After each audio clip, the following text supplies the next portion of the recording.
Bryan, and I'm going to be doing my icebreaker. The icebreaker is basically something that discusses a little bit about the person who I am to you guys.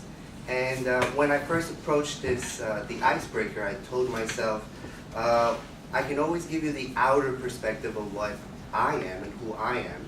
And basically, most of the time people look at that as your name, your ethnicity, your faith, and I have all that. I have my name, it's Bryan. I am Latino. Most people don't actually see that. They see something of an Asian or Filipino or who knows what.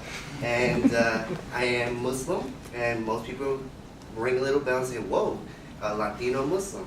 And I think those are the outer things of a person, and usually those are the, if most people don't know you, they'll say, oh wow, what made you convert, or wow, you look very interesting to be Latino, or any of these things. And I feel like those are sort of the outer layer of who I am. And I would love to discuss and tell you a little bit about who I am from the inner of me. And the two things that influence who I am and captivate and define what I can be as a person are my mother and the faith of humanity, per se, and the personal faith a person has towards any faith they have. And so firstly, the person who really defines and evolves and sort of gives me my values and my foundation is my mother. And I know that sounds a little bit cliche-ish, and people say, but I truly mean it. And it's not because of my mother in a very external sense. It's because of my mother's story. My mother, when she is from Guatemala, a country in Central America, and when my mother was 17, she was impregnated by me. I mean, impregnated. She had in pregnancy. And unfortunately, she was an unwedded mother. And she lived in a very religious family. In actuality, a very evangelical family. And at the time, that is considered obviously a sin, and that's considered a bad thing. So without my understanding at the time, they kicked my mother out because she was, an unwedded mother. And what my mom made was a choice.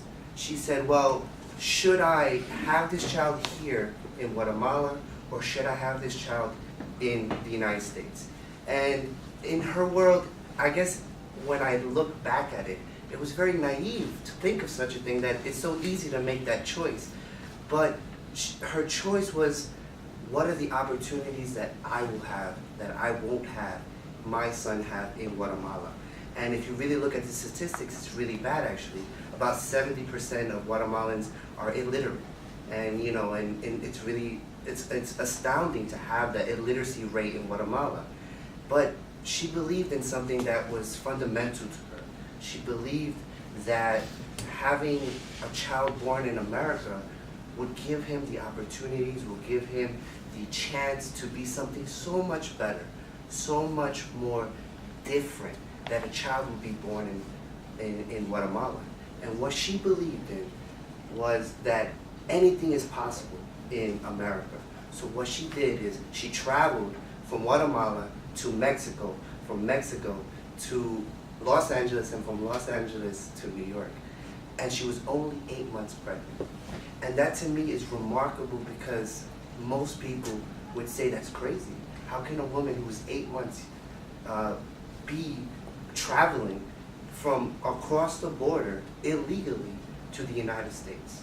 And that to me gives me the strength and gives me the motivation to say, wow, anything is possible, because my mom had a belief, the belief that something is better for her son and something is better for her. And this actually bleeds into the second part of why I feel something evolves around me, which is the faith in humanity. I know my mother was run out by my grandparents because they were Christian and they believed that it's sinful and it's wrong. But for some reason, even though my mother is not so religious, I guess I decided to be religious in a very different way, in a way of the religiousness of giving back to communities, the religiousness of being compassionate to people, the religiousness of being part of a world of where we are one. You know, and even though, yes, I am Muslim, it's only a house, but the foundation that I have is the values of humanity, the values of compassion, and my faith reinforces all those values. And the way I describe it the best is the people who were the abolitionists, the people who were in the civil rights movement. Yes, they were Christian, some of them were Jewish, but they didn't let that define them. They had something greater in them. They had something that was more powerful in them. The power to unite, the power to imagine a world where it was much different than the reality they lived in. And this is one of the reasons why I applied to the New School. This is one of the reasons why I became a community organizer. This is one of the reasons why I'm always politically active. Because in my life, I always remember the two possible things, my mother and the faith in humanity. Because those two things constantly drive who I am. They bleed the possibilities, what can happen to anybody. Because there are always going to be naysayers. There's always going to be people who are going to say no. And I only wish and I only hope that for all other people, they can have that same faith, the same way to not listen to the naysayers. Because my mother could have been a naysayer, and I could have not been here. But she didn't have a naysayer to say no. She believed that the possibilities are endless. So I wish I can tell you a little bit more, but my time is up, and I hope I gave you a little bit about who I am. Thank you.